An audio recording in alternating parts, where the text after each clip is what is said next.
नमस्कार, शांतनु वॉइस की इस नया वीडियो में मैं शांतनु मुखर्जी आपका एक बार फिर से स्वागत करता हूं इस रिक्वेस्ट के साथ कि इस वीडियो को लाइक करके इस चैनल को सब्सक्राइब करके साथ देते रहिए। सुमन नाम के एक लड़का एक गांव में रहता था।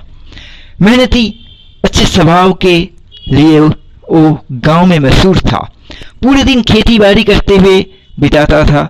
गांव में अगर किसी को भी किसी चीज में जरूरत पड़ता था तो बिना सोचे उसे याद करता था। पूरे गांव में उसके अच्छे स्वभाव और शांत रूप का चर्चा था। यही सुमन एक दिन खेती बाड़ी के बाद अपने घर को लौट रहा था। बीच रास्ते में उसने 2-4 लोगों को एक जगह बैठकर कुछ बातें करते हुए सुना। 2-4 शब्द कान में घुसते ही सुमन को थोड़ा गड़बड़ लगा। उसने थोड़ी ही दूर पर रुक के चुपके से उनके बातें सुनने लगा। पूरी तरह से उसे समझ में आ गया कि वो लोग सुमन को ही लेकर बात कर रहे हैं, लेकिन सुमन की बुराई कर रहे हैं कि सुमन घमंडी बन गए हैं।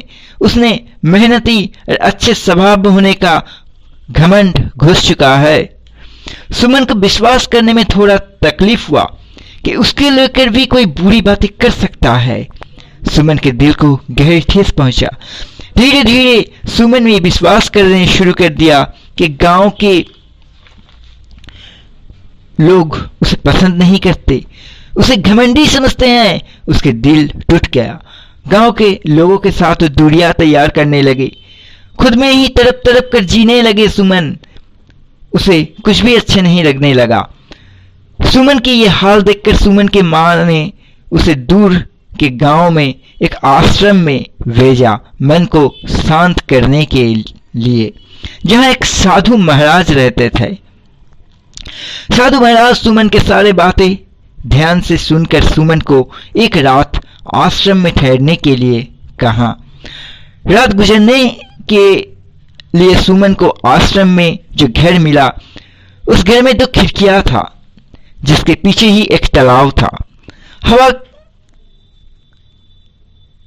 के लिए सुमन ने दोनों खिड़कियां ही खोल रखा। जैसे ही रात बढ़ने लगा, उस तालाब से मेढक का शोर आने लगा। देखते देखते तालाब से इतने जोर जोर से मेढक के पुकारने का आवाज आने लगा कि सुमन की नींद पूरी तरह से पूरे रात के लिए ही सुमन की नींद की छुट्टी हो गया। सुबह साधु महाराज आके सुमन को हाल पूछा।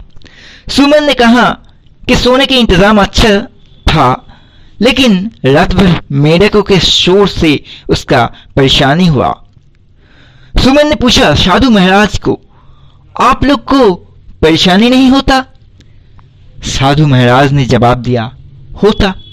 सुमन ने साधु महाराज का इजाजत लेकर तालाब से मेढकों को भगाने के लिए अपने गांव से कुछ आदमियों को लाया। पूरे तालाब में तलाशी करके उनके हाथों में 10 ही मेढक उनके हाथ लगे। सुमन ने अच्छे तरीके से फिर से तलाशी कराया, पर कोई मेढक नहीं मिला। सुमन तज्जब बन गया। सुमन ने साधु महाराज को कहा कि मेढकों का शोर सुनकर लगा था कि हजारों संख्या में मेढक इस तालाब में होगा, पर मिला सिर्फ 10। साधु महाराज ने मुस्कुराते हुए जवाब दिया, सुमन, अब तुम्हें समझ में आया कि मैंने तुम्हें यहां रात को ठहरने के लिए क्यों बोला था। शोर मचाने वाला मेढक था सिर्फ 10, लेकिन तुमने सोच लिया था कि 1000 संख्या में मेढक मौजूद होगा। बिल्कुल इसी तरह तुम्हारे गांव में तुम्हारा बदनाम कर रहा, तुम्हारा बुराई का चर्चा कर रहा सिर्फ 2 या 4 आदमी, लेकिन तुम बिना सोचे, बिना जांच किए खुद ही फैसला कर लिया कि पूरे गांव वाले तुम्हारे बुराई का चर्चा कर रहा है, और अंदर ही अंदर दर्द से तड़पना भी शुरू कर दिया। कुछ तो इस तरह के लोग तुम्हें हर जगह मिल ही जाएगा, जो किसी न किसी को, किसी न किसी चीज को लेकर बुरा बात करेगा ही। ये उनका स्वभाव है। ये किए बिना वो लोग रह नहीं सकते, पर संख्या में भी वो सिर्फ दो चार ही होते हैं। उनके बातें छोड़कर ज्यादा लोग तुम्हारे बारे में क्या सोच रहे हैं उन पर ध्यान दो, अपने अच्छे काम पर ध्यान दो। तब दो चार लोगों के बुरे बात तुम्हारे कानों तक पहुंचना ही बंद हो जाएगा। लोगों पर बिल्कुल नहीं, अपने अच्छे आदत पर पूरा ध्यान दो। सिर्फ सुमन ही क्यों, साधु महाराज का सोच हम सबका सोच होना चाहिए कि लोगों पर नहीं, अपने काम पर और अपने स्वभाव को अच्छे और मददगार बनाने में ध्यान देना चाहिए। धन्यवाद।